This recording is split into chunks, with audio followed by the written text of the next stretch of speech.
The cold hit my face so hard that for a second I forgot why I had stepped outside at all. I had just come out of the crew trailer, shoulders hunched against the wind, gloves stiff with frost, boots grinding over packed snow.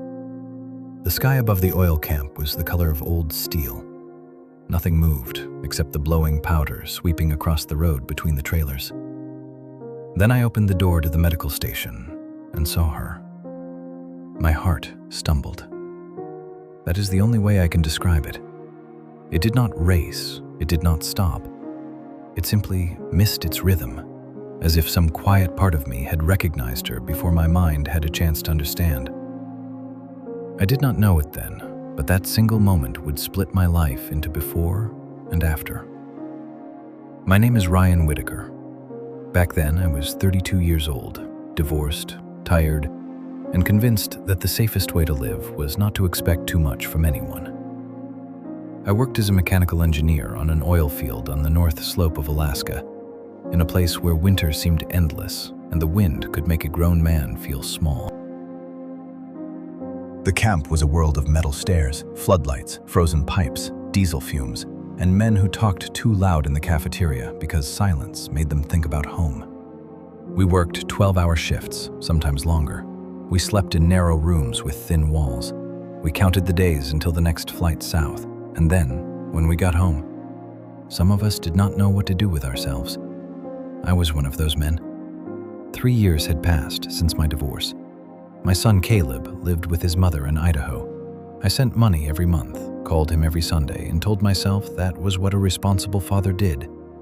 I loved him more than anything, but love over a phone line has a way of making a man feel both necessary and useless. My apartment in Anchorage was always clean because no one was there long enough to make a mess. I owned 2 plates, 1 coffee mug, and a couch I had bought because it was the cheapest one the store could deliver the same day. I worked, I paid bills, I flew south when I could, and I tried not to want more than life seemed willing to give me. Then January came. The temperature dropped below anything that felt human. One of the pressure valves on a well line froze and failed during a maintenance check. 3 of us were sent out before dawn. Steam rolled across the platform like a white wall. The metal groaned under our boots. We had to keep the line stable until the replacement parts arrived from the warehouse. I held my hands against a pipe for too long. At first the cold was sharp, then it burned. Then my fingers stopped hurting, which was the worst sign of all. When the supervisor saw the color of my skin, he grabbed my arm and shouted over the wind, "Medical station, now!" I tried to argue. Men in camps like that always try to argue. We pretend pain is an inconvenience, not a warning. But he shoved me toward the truck, and 5 minutes later I was standing inside the medical station with snow melting off my boots. She was behind the counter, bending over a tray of supplies. She looked up. She was not what anyone would call glamorous. She wore a navy sweatshirt under a white coat, her dark hair tied back carelessly, her face pale from the fluorescent light. There were faint shadows under her eyes. She looked like someone who had already been awake for too long. But her eyes were green and steady, and when she saw my hands, everything about her became focused. "Sit down," she said. "Gloves off, slowly." Her voice was calm, not sweet, not soft in the way people pretend to be soft. Calm like a person who knew exactly what fear looked like and refused to let it run the room. "I can still move them," I said. "That is not the question." I sat. She took my hands in hers. Her fingers were warm. That was the first thing I noticed. The second was the small crease between her eyebrows as she examined my skin. "How long were you out there?" "Long enough to earn a lecture, I guess." She did not smile. "How long?" "A couple of hours." She looked at me then, really looked, and I felt foolish in a way I had not felt in years. "You engineers are all the same," she said. "You treat your own body like equipment that can be replaced from a shelf. Only when the shelf is well stocked." That time, the corner of her mouth moved. Her name was Nora Ellis. She was the camp physician assistant, 30 years old, from Montana originally, though she had worked in clinics all over the Northwest. She told me this later. That day, she said very little. She warmed my hands carefully, checked my pulse, checked the feeling in each finger, wrapped them, and told me to come back the next morning. "I have work," I said. "You also have fingers," she replied. Try to keep both. I should have left then. I should have thanked her and gone back to my trailer. Instead, I lingered near the door, looking at the bulletin board, the old coffee machine, the cracked plastic chair in the corner. "You new here?" I asked. "Temporary contract." "Why here?" She paused, as if deciding how much truth to spend on a stranger. "Because they pay well." Everyone on the slope had a reason for being there. Some were paying child support. Some were running from divorce. Some were saving for houses, debts, surgeries, mistakes. Nobody came to that frozen edge of the world because it was beautiful, though sometimes it was. "Fair enough," I said. She looked back at my bandaged hands. "Come tomorrow." "Yes, ma'am." "Do not call me ma'am." "Yes, Dr. Ellis." "I am not a doctor." "Then I will have to come tomorrow and find out what to call you." This time she did smile, only for a second, but it stayed with me the rest of the day. I returned the next morning. And the morning after that. At first, I had a reason. My hands needed checking. Then I invented reasons. A headache, a cough, a question about whether the cafeteria coffee counted as a controlled substance. Nora saw through every one of them. "You know," she said one evening while changing the dressing on my fingers, "most men avoid medical stations unless something is falling off. Maybe I am more responsible than most men." "No, I do not think that is it." She did not say what she thought it was. The days passed. The darkness loosened by minutes. The cold remained. I learned that Nora drank tea, not coffee. I learned she hated the smell of diesel, but liked the sound of wind when she was indoors. I learned she had a mother in Missoula whose heart was failing, and that Nora had taken the North Slope contract because the regular clinic salary back home was not enough to cover everything. She did not complain. That was what made it worse. People who complain still believe someone might help them. Nora carried her fear quietly, like a heavy bag she refused to set down, because setting it down would mean admitting how tired she was. One night, I found her outside the medical station, looking up at the sky. The northern lights were moving over us in pale green curtains, folding and unfolding above the camp. The floodlights hummed. Somewhere far off, machinery thudded in the dark. "Could not sleep?" I asked. "Could not stop thinking." "That is worse." She glanced at me. "You sound like you know." "I know enough." For a while, we stood without speaking. In a place like that, silence could become either a wall or a bridge. With Nora, it became a bridge. I told her about Caleb, about missing his first loose tooth because I was on shift, about the drawing he once mailed me of an airplane with two stick figures waving from separate windows. One was him, one was me. The plane was flying between us. Nora listened in a way that made me keep talking. "My ex-wife says I chose work over family," I said. "Maybe she is right." "Did you?" No one had asked me that directly before. I thought I was choosing stability, money, health insurance, a future. Sometimes people choose the best thing they know how to choose at the time. That sounds kinder than I deserve. Maybe you are too used to punishing yourself. I laughed once, quietly. "You diagnose everyone? Only the obvious cases." Something changed after that night. Not all at once. Nothing dramatic, just small things. She saved me the last decent orange from the cafeteria. I fixed the latch on the medical station door because the wind kept forcing it open. She started asking about Caleb. I started asking about her mother, whose name was Marion, and who had once run a flower shop before her hands became too shaky to arrange stems. We were careful. The camp was a gossip machine with walls thin enough to hear a man turn in his sleep. Nora had a job to protect. I had a reputation for keeping my head down, so we did not touch in public. We did not sit too close in the cafeteria. We did not give anyone a story to chew on. But when she smiled at me across a room, the whole place seemed less frozen. By March, I knew I loved her. I did not say it, neither did she. Words make things real, and real things can be lost. But one night, after a minor accident brought half the maintenance crew into the medical station with cuts and bruises, I stayed behind to help clean up. Nora looked exhausted. A strand of hair had come loose and stuck to her cheek. There was antiseptic on the air and snow beating against the window. "You should go sleep," she said. "So should you." "I am serious." "So am I." She looked at me then, and the room became very quiet. I do not remember moving toward her. I only remember her hand on my chest, not pushing me away, and the expression in her eyes, frightened and hopeful at the same time. "Ryan," she whispered. "I know. This is a bad idea." "Probably." I cannot afford a bad idea. Neither can I. Then she kissed me.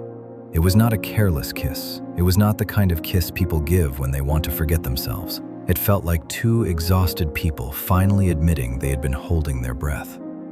After that, the camp became both easier and harder. Easier because I had someone to look for in every room. Harder because every day carried the fear of losing what we had not even dared to name. We met when we could. Sometimes only for 10 minutes behind the storage building, our shoulders touching, breath turning white in the dark. Sometimes in the medical station after everyone else had gone, sitting on the floor with our backs against the cabinets, sharing crackers and tea like it was a feast. She told me about her father leaving when she was young, about becoming responsible too early, about learning that if she did not handle things, no one would. I told her about my marriage ending slowly, not with one explosion, but with hundreds of quiet disappointments. I told her how ashamed I felt when Caleb cried at the airport and asked why I always had to leave. Nora held my hand when I said that. "Children know love," she said, "even when adults make a mess of the schedule." "You think he would like you?" She looked away. "Would you want him to?" More than I should admit. A few days later, I called Caleb by video from the common room. Nora stood just out of frame at first, nervous in a way I had never seen her nervous. "Buddy," I said, "there is someone I want you to meet." Caleb was 7 then, all bright eyes and missing teeth. He leaned close to the screen. "Is it a dog?" Nora covered her mouth to keep from laughing. "No," I said, "not a dog. This is Nora." She stepped into view. "Hi, Caleb." He studied her seriously. "Do you work with my dad?" "I do." "Does he eat vegetables there?" I groaned. Nora's eyes lit up. "Not enough," she said. "I knew it." By the end of the call, Caleb had shown her his dinosaur book, asked whether Alaska had polar bears walking around the bedrooms, and informed her that my pancakes were medium good. After we hung up, Nora wiped at her eyes. "He is wonderful." "He is stubborn." "He is yours." I looked at her face in the glow of the screen and knew then, with a certainty that frightened me, that I wanted a life with her. Not a camp romance, not stolen minutes, a life. A kitchen with her tea on the counter, Caleb laughing at the table, her mother's flowers in a vase. Ordinary things. Impossible things. We started making plans. My rotation would end in late April. She was supposed to finish her contract around the same time. I would fly to Anchorage, take a few days, then drive down to see Caleb before meeting Nora in Montana. We would go slowly.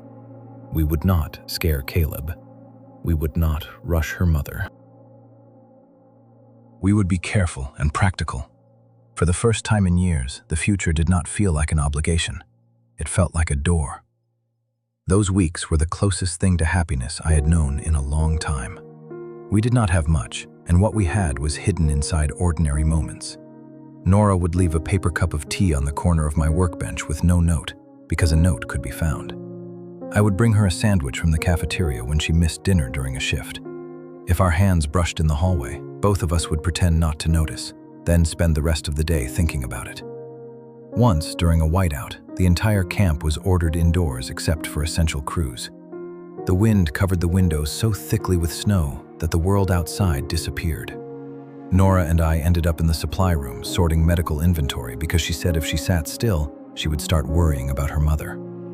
We counted bandages, gloves, saline bags, cold medicine, and emergency blankets. It should have been boring. Instead, I remember it as one of the gentlest afternoons of my life. "You alphabetize painkillers?" I asked. "You have a problem with order?" "I work with machines."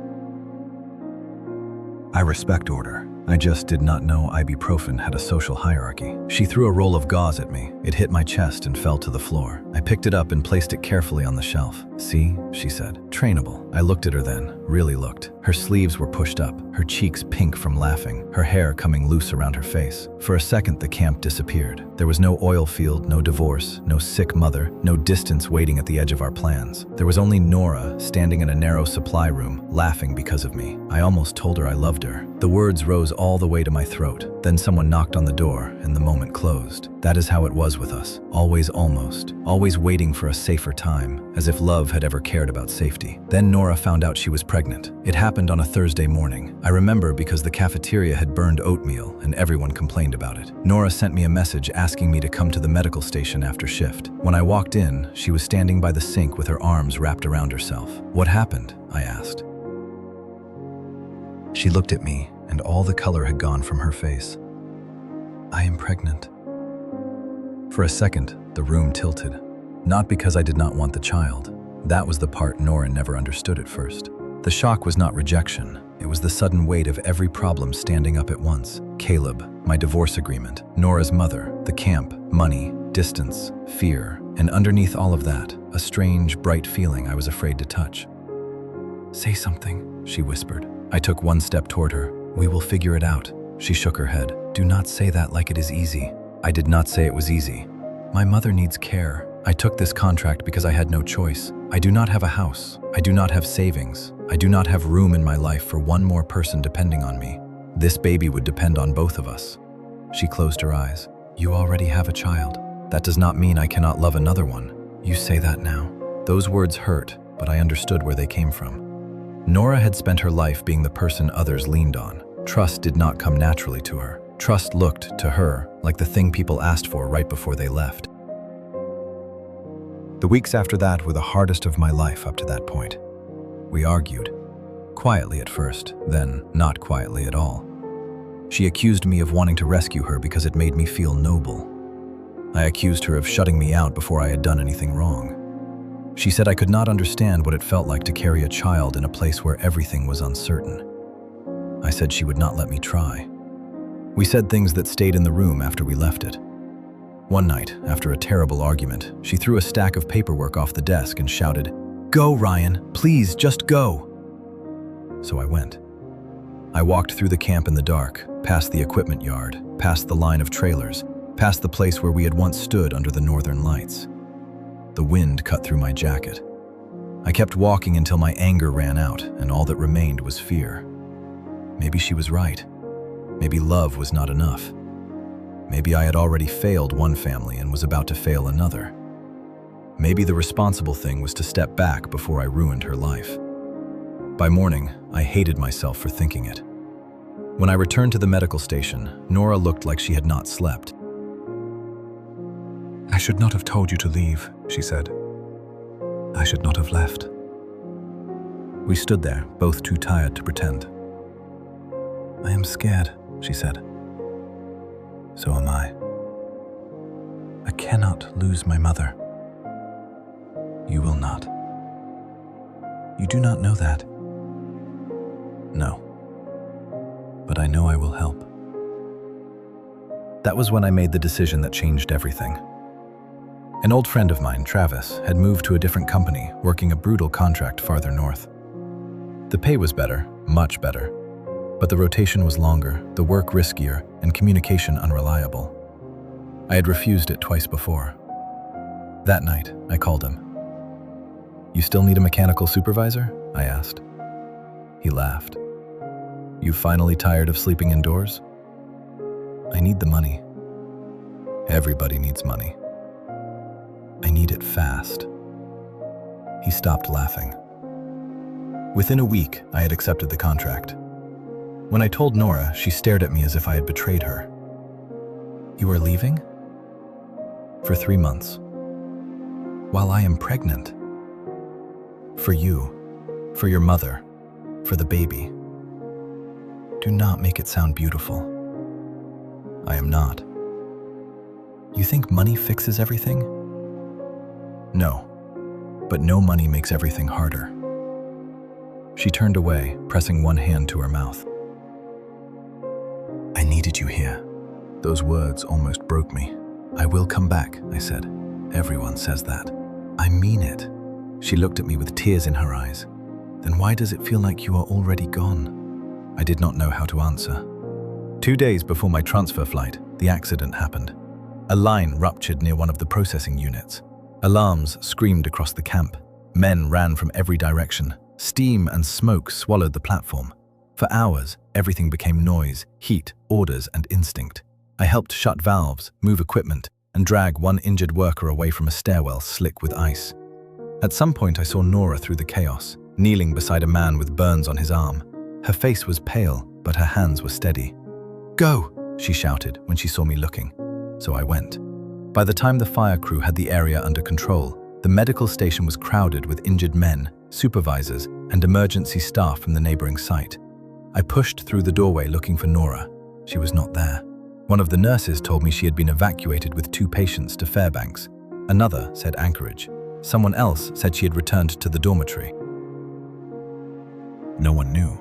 In a crisis, information breaks into pieces, and every piece cuts. I called her. No answer. I went to her room. Her coat was gone. Her bag was gone. On the desk was a folded piece of paper with my name on it. My hands shook as I opened it. "Ryan, please do not hate me. I cannot do this to you. You have Caleb. You have a life. I will not become another burden you feel responsible for. I am going home. I need to think. I need to take care of my mother and this baby without making you choose between us and your son. I love you. That is why I have to leave before we destroy each other. Nora." I read it once, then again. Then a third time because my mind refused to accept the words in the order they were written.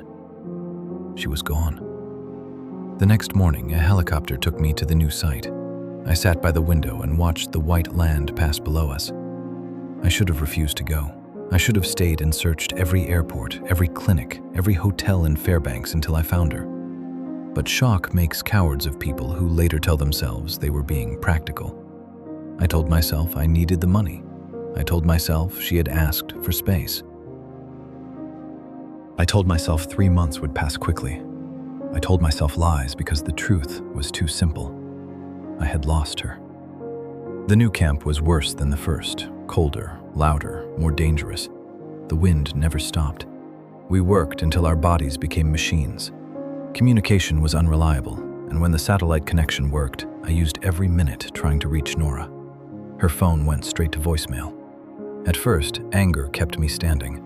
I was angry at her for leaving, angry at myself for letting her, angry at the company for sending me to a place where the sky looked like punishment, angry at every man in the bunkhouse who complained about bad coffee when my whole life had come apart and nobody could see it. But anger is a poor fuel. It burns hot and leaves you emptier than before. After a while, all I had left was worry. I worried about whether she was eating, whether the baby was all right, whether she had enough money for appointments, whether her mother had gotten worse, whether Nora was waking in the night the way I was, reaching for a phone and then stopping herself. I kept the note folded in my wallet. The paper softened at the edges from being opened too many times. I hated that note. I loved it too, because it was the last thing I had from her. Some nights I would take it out and read the sentence where she wrote that she loved me. I would read it until the words blurred. Then I would fold it again and go back to work. I called the clinic in Montana where she had worked before. They would not give me information. I called hospitals in Missoula, then in nearby towns. I called every number I could find connected to her name. Most led nowhere. Some led to strangers. A few led to silence. I left messages until I hated the sound of my own voice. "Nora, it is Ryan. Please call me. I am not angry. I just need to know you are safe. Nora, please, I will help however you want. Just tell me where you are. Nora, if you do not want to speak to me, I will respect that. But please let me know about the baby." No answer. At night, when exhaustion should have taken me, I dreamed of her standing at the edge of a snowfield, calling my name. I walked toward her, but the distance never closed. After 6 weeks, I called my mother. She lived in Oregon, in the same small house where I had grown up. She had never been a woman who softened the truth. "You sound dead," she said. "I am fine. That is what men say when they are not." I told her everything, not all at once. The words came out unevenly, with long silences between them. Nora, the baby, the argument, the note, the search. My mother listened. When I finished, she said, "Do you love her?" "Yes." "Do you want the child?" "Yes." "Then stop acting like this is a storm you are waiting to pass. Go find them." "I have a contract." "Break it." "I need the money. You need your family more." I stared at the phone in my hand. My family. The words landed with a weight I had been afraid to give them. I finished the shortest exit period the company would allow, lost a chunk of pay, and flew south with one duffel bag, a folder of paperwork, and a fear so large it felt like another person sitting beside me on the plane. I started in Missoula. Nora's old apartment had a new tenant. Her former supervisor had not seen her in months. Her mother's flower shop had closed years earlier. The house, listed under Marion Ellis's name, had been sold after medical bills piled up. For days, I moved through the city like a man chasing a shadow. I showed Nora's photo at clinics, pharmacies, churches, diners. Most people shook their heads. Some looked at me with suspicion. A few softened when I said she was pregnant and I was the father. One woman at a small urgent care clinic studied the photo longer than the others. "She looks familiar," she said. My heart began to pound. "Please, I cannot give out patient information. I am not asking for records. I just need to know if she is alive." The woman looked toward the hallway, then lowered her voice. "A woman like this worked here for a short time in the summer. Different last name on the paperwork, I think. She left around September. Do you know where she went?" "No, but she mentioned staying near her mother outside town, maybe east, maybe one of the smaller communities." It was almost nothing, but almost nothing was more than I had. I drove east. I checked towns with one grocery store and one gas station. I asked at county offices, small clinics, churches, laundromats. I learned how large a state can feel when you are searching for one woman who does not want to be found. Meanwhile, I later learned, Nora was living a life I'd only imagined in fragments. She had returned to Montana because her mother was getting worse. Marion needed help with appointments, medication, and daily care. Nora rented a room in a tired old house outside a small town because it was all she could afford. She took shifts wherever clinics needed coverage. She hid her pregnancy under loose sweaters until hiding became impossible. When her mother finally asked, "Sweetheart, are you pregnant?" Nora broke down. Marion held her and asked who the father was. "A good man," Nora said. "Then why is he not here?" Nora could not answer. Because she had run. Because she was afraid I would resent her. Because she thought leaving first would hurt less than being left later. Because the old wounds in her life had taught her the wrong lessons about love. At one of her clinic jobs, a nurse told her a man had been calling around looking for her. Tall, the nurse said. Tired voice. Said his name was Ryan. Nora went pale. Did he leave a number? Several times. That night, Nora sat on the edge of her bed with my number written on a scrap of paper. She told me later that she dialed half of it a dozen times and never pressed call. She was ashamed. She was scared. And by then she had convinced herself I deserved a better life than chasing a woman who had disappeared with his child. But I did not want a better life. I wanted the true one.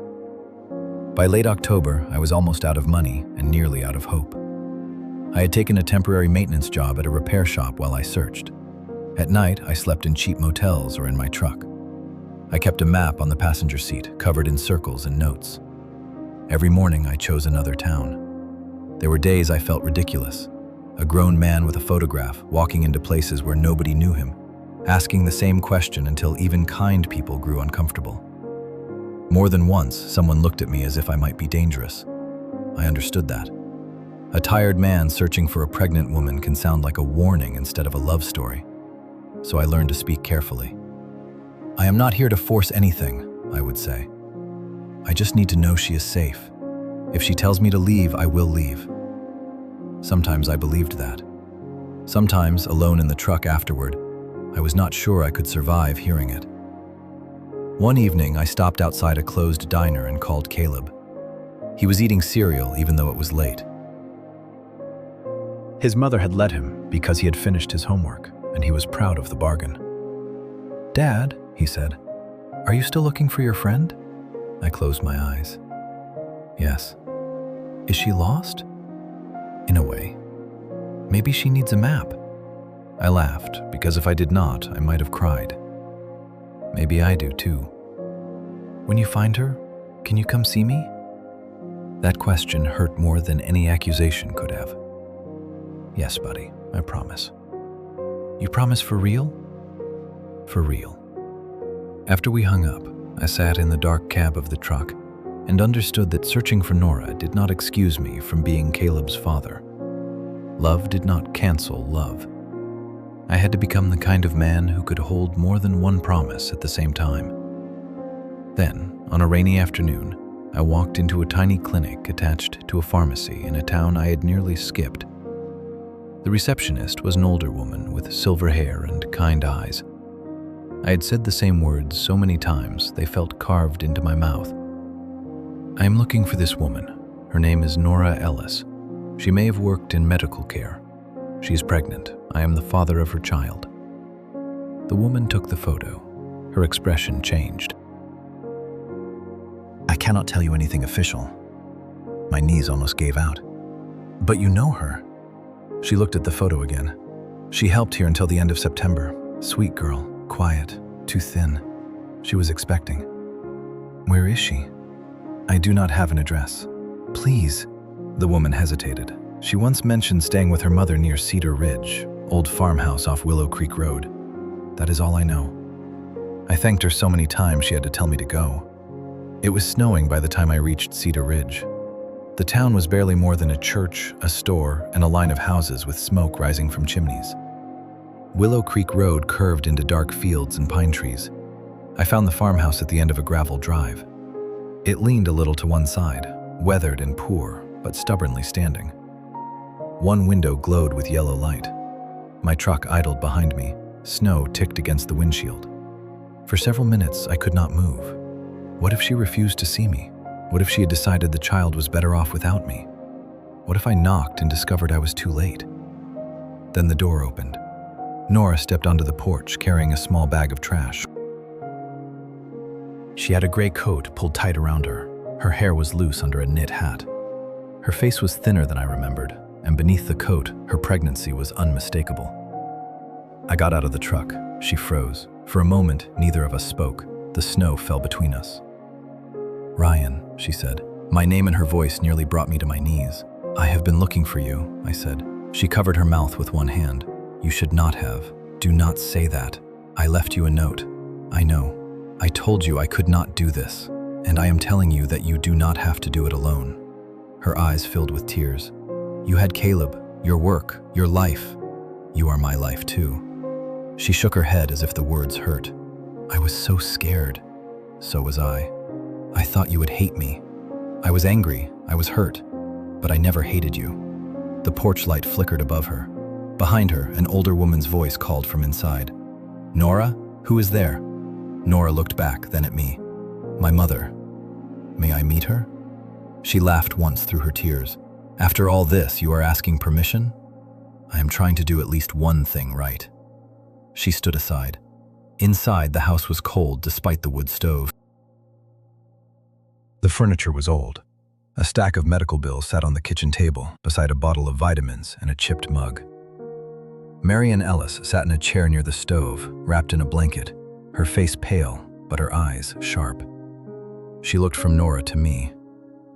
So you are Ryan? Yes, ma'am. Did you hurt my daughter? The question was not unfair.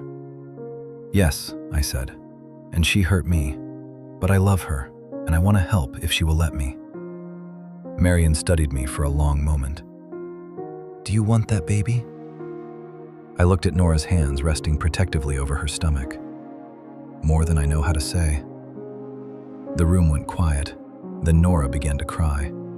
I crossed the kitchen and stopped in front of her, afraid to touch her without permission. Nora, I said, I left the contract. I am not going back to that life the way it was. I found work nearby for now. I can help with your mother. I can help with appointments. I can be here. You gave up your job? I gave up a job. Not my son, not you, not this child. Caleb. I talked to his mother. It will not be simple, but I will make the trips. I will show up for him and for this baby. I should have learned how to do that sooner.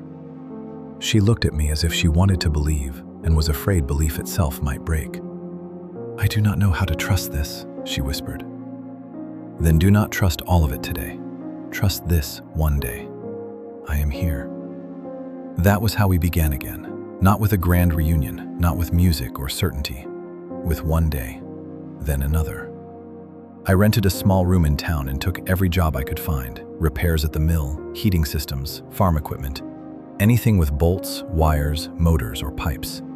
I drove Nora to appointments. I fixed the farmhouse steps. I chopped wood until my shoulders burned. I sat with Marion while Nora worked short shifts at the clinic. The first morning after I found her, I came back with groceries. Not expensive things. Eggs, bread, soup, apples, milk, a bag of oranges because I remembered she liked them, and a small bunch of grocery store flowers for Marion. I stood in the kitchen feeling foolish with the flowers in my hand. Marion looked at them and then at me. Trying to charm an old woman? Is it working? Not yet. But she took the flowers and put them in a jar by the window. Nora watched from the doorway, wearing an oversized sweater and an expression I could not read. "You did not have to buy all this." "I know." "Ryan." "Nora, if you say you will pay me back, I am going to go outside and shovel snow until both of us forget this conversation." Her mouth trembled. "I do not know how to accept help." "Then we will start with groceries." She looked down at the bag of oranges. "I missed you," she said so quietly I almost did not hear it. I wanted to cross the room and hold her. Instead, I stayed where I was, because love had to become patient if it was going to survive us. "I missed you too." At first, Nora kept waiting for me to resent it. If I looked tired, she apologized. If I bought groceries, she promised to pay me back. If I stayed late to repair something, she told me I did not have to. One evening, after I spent 3 hours sealing a draft around the back door, she stood in the kitchen watching me put away the tools. "You do not have to prove anything every minute," she said. "I am not. It feels like you are." I wiped my hands on a rag. Maybe I am proving it to myself. She softened then. "Ryan, I spent years being half present in the lives of people I loved. I told myself I was providing. I was, but I was also hiding. I do not want to hide anymore." She came to me slowly and rested her forehead against my chest. It was the first time since I found her that she touched me without fear. In December, Caleb came to visit. I was more nervous than I had been for any emergency in my life. Nora baked pancakes because she remembered he liked them. She burned the first batch and nearly cried. I told her he would like them better because he could make fun of me for choosing a woman who cooked like I did. When Caleb arrived with his mother, he stepped out of the car holding a backpack and a stuffed dinosaur. He looked older than he had on video. Children do that to parents who are gone too much. They grow in the spaces where you are absent. I hugged him too tightly. "Dad," he said, muffled against my coat. "I need air." I laughed and let go. Nora stood on the porch, one hand on her stomach. Caleb looked at her, then at me. "Is that the baby?" "That is Nora," I said gently. "The baby is still inside." He considered this. "I know that." "I meant, is that where the baby is?" Nora smiled. "Yes." Caleb walked up the steps. "My dad says you make pancakes." "I try." "He makes medium good pancakes." "I heard." He looked at her stomach again. "Is it my brother?" "We do not know yet," Nora said. "If it is a sister, that is okay too." Nora pressed her lips together. I could see she was trying not to cry. Later that night, after Caleb had fallen asleep on the couch with the dinosaur on his chest, Nora stood in the doorway and watched him. "He is kind," she whispered. "He gets that from his mother. And some from you. Maybe a little." She took my hand. "I was afraid he would hate me." "For what?" "For needing you." I looked at Caleb, then at Nora. "Love is not a pie," I said. "I do not run out because more people need me." She leaned into my shoulder. "I want to believe that. We will teach each other." In January, we learned the baby was a girl. Nora cried during the ultrasound. I did too, though I tried to hide it and failed badly. The technician smiled and handed us a small printed image, gray and grainy, impossible and perfect. "A daughter," Nora whispered. "A daughter," I repeated. For the rest of the day, I carried that word around like a light inside my chest. We chose the name Sophie, not because life had been graceful. It had not. It had been messy, frightened, proud, and painful. We chose it because grace was what had found us anyway. The final weeks of the pregnancy were not easy. Marion had a bad spell and spent several days in the hospital. Nora's blood pressure worried the doctor. Money stayed tight. The farmhouse pipes froze twice. Caleb cried on the phone one night because he wanted to visit but had a school concert he could not miss. Life did not become simple just because love returned. That was one of the lessons I had to learn. Love does not remove every burden. It gives you someone to stand beside while you carry it. Sophie was born during a snowstorm in March. The labor started before dawn. Nora woke me with one hand gripping my arm and an expression that made every nerve in my body go alert. "Ryan," she said, "it is time." The road to the hospital was slick and half covered. I drove slowly while Nora breathed through contractions and told me not to panic, which was impossible advice. Marion sat in the back seat, praying under her breath. At the hospital, everything moved too fast and too slowly at once. Nurses came and went, machines beeped. Nora crushed my hand in hers with surprising strength. "Do not leave," she said. "I am not leaving. Promise. I promise." Hours passed. Her hair stuck to her face. Her voice grew hoarse. I told her she was strong. She told me to stop talking. Then she told me not to stop talking. I did whatever she asked because that was the only useful thing I could do. When Sophie finally cried, the sound opened something in me I had not known was closed. The nurse placed her on Nora's chest. She was tiny, red, furious, alive. Nora looked down at her and sobbed. I touched one small foot with the tip of my finger. "Hi, Sophie," I whispered. "I am your dad." Dad. The word felt both familiar and new. Nora looked up at me. "You stayed. I told you I would." "I know." But I understood what she meant. She was not talking about the room. She was talking about the storm, the months, the fear, the parts of her that expected people to disappear when life became difficult. I kissed her forehead. "I am still here." The first weeks after Sophie came home nearly defeated us. She cried at night. She cried after feeding. She cried when we set her down, and sometimes when we picked her up. Nora was exhausted from nursing and healing. I walked the floor with Sophie against my shoulder, singing old songs badly because those were the only ones I knew. One night, after 3 hours of crying, Nora broke down.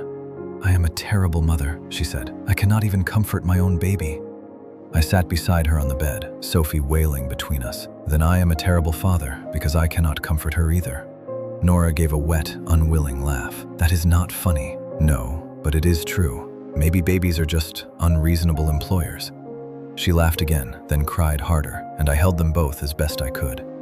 Marion recovered enough to help in small ways. She folded tiny clothes, warmed bottles, told Nora she was doing better than she thought. Caleb visited during spring break and stared at Sophie with solemn fascination. "She is very small," he said. "You were too once." "No, I wasn't." "You definitely were." He touched Sophie's blanket. "Can she hear me?" "Yes." He leaned closer. "Hi, I am Caleb. I have dinosaurs." Sophie yawned. He looked offended. "She is not impressed." "Give her time," Nora said. By summer, we had moved into a small rental house closer to town. It had uneven floors, a leaky porch roof, and a kitchen window that caught the morning sun. To us, it felt like a palace. I found steady work with a regional energy company, repairing and inspecting equipment without disappearing for months at a time. It paid less than the oil camps, but I slept in my own bed. I woke to Sophie's cries, Nora's breathing, the smell of coffee, and sometimes Caleb sprawled on the couch during visits, one sock missing as always. Nora returned to part-time clinic work. Marion moved into a small apartment nearby after her health stabilized. We were tired all the time. We argued sometimes. We worried about money. We filled out forms, made schedules, missed sleep, forgot laundry in the washer, and learned how to become a family without pretending it was effortless. There were still hard conversations. One night, after Caleb had gone back to Idaho, I found Nora sitting on the porch steps in the dark. Sophie was asleep inside. The house behind us smelled of warm milk and laundry soap. "What are you doing out here?" I asked. "Feeling guilty." I sat beside her. "About what?" Caleb cried when he left. He cries sometimes, then he tells me he did not. I keep thinking I took something from him. You did not. You have a new family now. No, I said. I have a bigger family now. She wiped her cheek with her sleeve. I am afraid he will feel replaced. Then we make sure he never has to wonder, not with words only, with time, with showing up. And if we fail, then we apologize and do better. She leaned her head on my shoulder. You make it sound simple. It is not simple. It is just clear. That became our rule. Not perfect, clear. When Caleb visited, he got time that belonged to him. When Sophie needed us, Caleb saw that love meant caring, not competition. When Nora worried she was too much, I told her the truth until repetition wore a path through fear. When I drifted toward old habits, toward working too long or going quiet instead of speaking, she called me back. We were not healed all at once. We were healed in repetitions. Dinner after a bad day. A hand reached across the bed. A phone call answered. A promise kept so many times that it stopped sounding like a promise and started feeling like ground. One evening in September, almost a year after I had found Nora at the farmhouse, we drove to a lake outside town. The air was cool, the kind of cool that reminds you winter is waiting, but not here yet. Caleb skipped rocks badly. Sophie slept against Nora's chest in a carrier. The sunset turned the water gold. Nora stood beside me and watched Caleb celebrate after one rock finally bounced twice. Do you ever think about the camp? She asked. Sometimes. Do you regret it? I looked at her. Which part? All of it. I thought about the frozen pipe, the medical station, the northern lights, the note, the months of searching, the farmhouse in the snow. Pain has a strange way of becoming sacred after it no longer owns you. No, I said. I regret the ways I hurt you. I regret leaving when you needed me. But I do not regret where it brought us. She nodded slowly. I used to think love meant someone would save me from being afraid. And now? Now I think love means being afraid and staying anyway. I took her hand. Caleb shouted from the shore. Dad! Did you see that? I saw it. It was 3 skips. It was 2.5. That counts. Nora laughed, and Sophie stirred against her. In that moment, I understood something I wish I had known years earlier. Family is not built only from blood or papers or promises made when life is easy. Family is built in the returning, in the choosing again, in the nights when everyone is tired and someone still gets up, in the apology after pride has cooled, in the long drive down a snowy road because love is somewhere at the end of it, even if you are not sure you will be welcomed when you arrive. Sometimes I wake in the middle of the night and look at Nora sleeping beside me. Sophie is older now, but in those early months her crib stood near our bed, and I would watch her tiny chest rise and fall. On weekends, Caleb would sleep in the next room, his backpack dumped by the door, his shoes always in the wrong place. I would lie there in the dark and think, this is my life. Not the life I planned, not the neat version I once thought I needed. A harder life, a fuller one, a life that asked more of me than loneliness ever did, and I was grateful. Grateful for the cold morning that sent me to the medical station. Grateful for the woman who looked at my hands and saw more than frostbite. Grateful for the child who came before we were ready and taught us that readiness is not the same as love. Grateful even for the months of searching, because they stripped away every excuse I had used to stay half alive. Nora once asked me what I would have done if she had not opened the door that night at the farmhouse. I told her the truth. I would have kept knocking. Maybe not on that door, but on every door life put in front of me until I found you. She cried when I said that. Then she smiled and told me I was still too dramatic for an engineer. Maybe I am, but some things deserve drama. Some things deserve every mile, every sleepless night, every foolish hope you keep alive when the world tells you to let go. This is our story. It is not a perfect love story. Perfect stories are usually too clean to be true. Ours had fear in it, pride, bad timing, debt, distance, mistakes. Words we wished we could take back. Silence that lasted too long. But it also had a woman brave enough to love after a lifetime of carrying too much. It had a man stubborn enough to search after he finally understood what mattered. It had a little boy who made room in his heart for a sister before he even met her. It had a mother who asked hard questions because she loved her daughter. And it had a baby named Sophie who arrived in a storm and somehow brought peace with her. If I have learned anything, it is this. Real love is not proven by the promises people make when they are happy. It is proven by what they do when they are afraid. It is the hand that reaches again after being pushed away. It is the voice that says, "I am here," and then stays long enough for those words to become believable. Nora is in the kitchen now, humming while Sophie bangs a spoon against her high chair. Caleb is in the living room, trying to teach his sister the names of dinosaurs she cannot pronounce. Marion is coming over for dinner. There are bills on the counter, laundry on the chair, and a loose porch board I keep meaning to fix. It is not a grand life. It is better. It is ours. And sometimes, when the evening light comes through the kitchen window and Nora looks at me over Sophie's head, I still feel that same impossible pause in my chest that I felt the first day I opened the door to the medical station. My heart stumbles, only now it knows exactly why. If this story touched you, stay with us for more emotional life stories about love, family, second chances, and the choices that change everything.